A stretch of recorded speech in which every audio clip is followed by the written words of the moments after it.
186 photos, a new channel with 26 videos, 12 videos on this channel, 5 journal entries, 0 Instagram posts. That is the extent of my creative journey of 2025. Now I can make countless excuses as to why those numbers are so low. Lack of creativity, a lack of time, and the lack of planning are the ones that come to my mind right now. But the result is still the same. The numbers were incredibly low for any type of creative output, and I could definitely feel that by the end of the year. 2026 is going to be different. How is it going to be different, you might ask? Stick around to find out. In all years past, I have felt very content with what I have been able to do, but not this year. I felt very unfulfilled for most of the year through any type of creative project I have attempted, and mostly with the ones that I have not attempted. Looking back, I try to think, did I really set myself up for success at the beginning of the year? And I think not. I didn't have any kind of plan or any idea as to what I wanted to accomplish by the end. I didn't have any goals that I had set for myself, and I think that that is a major contributing factor as to why I felt the most disappointment. In one sense, I didn't fail because I didn't, ruin any goals that I had set, but I definitely didn't succeed. I ended up landing in the gray zone between failure and success, but the result was still the same. A void, a dark black hole with no creative result. 2025 was very positive in many other areas of my life. I got a new job, and away from one that I had been at for 5 years, this new job I enjoy very much, and it has contributed extremely positively to just my everyday life.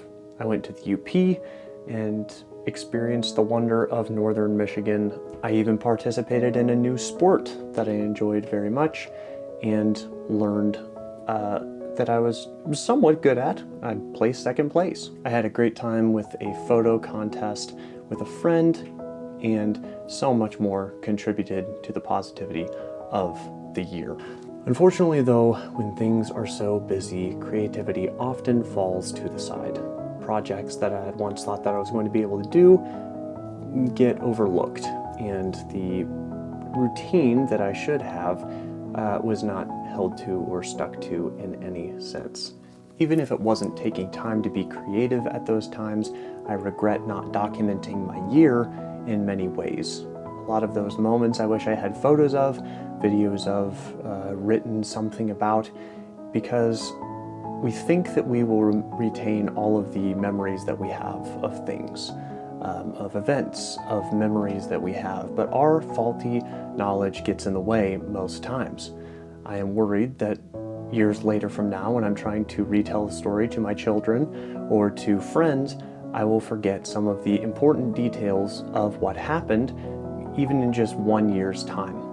So this year, I want to remember. I want to make memories of, and I want to make lasting physical things, videos, written words, memories recorded that I'll be able to look back on and remember everything about. So you might ask, how am I going to do this? How is it going to be different than the year before? It'll be different in various ways. And not only am I saying it, but I'm making it different already. It's being approached with a different mindset. I write down a lot of different various ideas in notebooks, scraps of paper, bits of things that I find laying around, wrappers, whatever, and I try to collect them because an idea is fleeting and I'd rather retain it. Now I have collected all of these and put them into a list that I will be able to stick to, hopefully, for the year. I have almost 100 ideas for videos and projects that I want to attempt within the year. Now I know that saying 100 ideas is going to probably turn a lot of people away and say I can't do it, and I would agree. I'm not looking to do 100 ideas, but I do want to at least have something that I can look at and not be able to give the excuse, I don't know what to create. Some of these ideas are big projects, things that might take even a couple months to film, to work on, to build, to construct. And I am totally okay with that. Some of these are sit-down video ideas that I can just talk to you as an audience. And it could take just a couple minutes. Some of these are short films, some of these are longer style films. But at least I have these ideas written down in a way that I can look at and know what some ideas are. These ideas have been growing steadily, sometimes in yesterday, sometimes they have been growing for years. And even thinking about that makes me sad, because I would rather feel like I have the option of saying I didn't know what to create than I had all of these ideas and didn't create. If you don't have an idea, and if you don't have a purpose or a passion to do something, then at least you have that out. But if you have written it down and do remember it, then you just kind of end up being a loser, which is what I have been creatively for the past year. So to not end up being a loser by the end of this year or a lazy bum, I have created this list to stick to, and I will be doing this year by the list. Not chronologically, but at least I have something to look back on.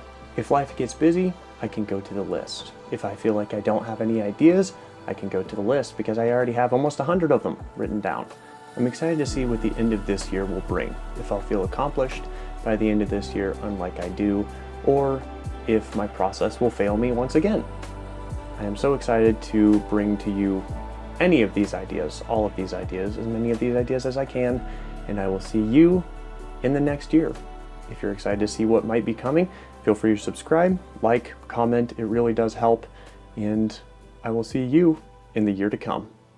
Have a great new year. Whoosh.